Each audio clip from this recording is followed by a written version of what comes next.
سلام، خیلی خوش اومدید به چنل یوتیوب من. امروز میخوایم طرز تهیه کتلت بدون تخم مرغ رو با هم دیگه بررسی کنیم. مواد لازممون 3 عدد سیب زمینی، 2 عدد پیاز، 1/4 فلفل للبه‌ای، 1 حب سیر، 1 عدد قارچ. حالا برای ادویه هایی که نیاز داریم: فلفل، نمک، پاپریکا، پودر آویشن و همچنین پودر نخودچی هستش که ما اول باید پوست بکنیم تا پیاز و سیب زمینی رو. حالا با رنده درشت ابتدا سیب زمینی و با رنده ریز پیازها رو رنده میکنیم. حالا سیب زمینی ها رو میذاریم تا تبدیل به پوره تقریبا بشه، یعنی اینقدر چرخ میکنیم که تبدیل به پوره بشه. حالا آب سیب زمینی ها و همچنین پیاز ها رو میگیریم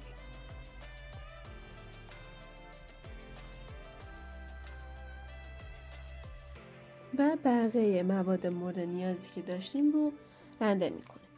اول باید بدونیم که اگر قارچی که داریم کوچک هستش مشکلی نداره کلش رو رنده کنیم، اما اگر قارچ بزرگ داشته باشیم باید نصفش رو رنده کنیم.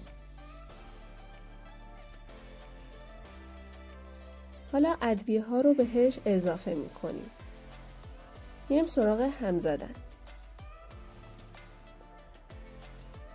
بعد از هم زدن پودر نخودچی رو بهش اضافه، مواد رو دوباره هم میزنیم و روی تابه‌ای که روغنش داغ شده میذاریم تا طلایی و سرخ باشه.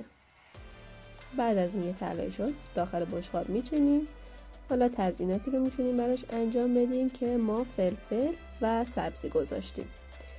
امیدوارم که خوشتون اومده باشه و نوش جون.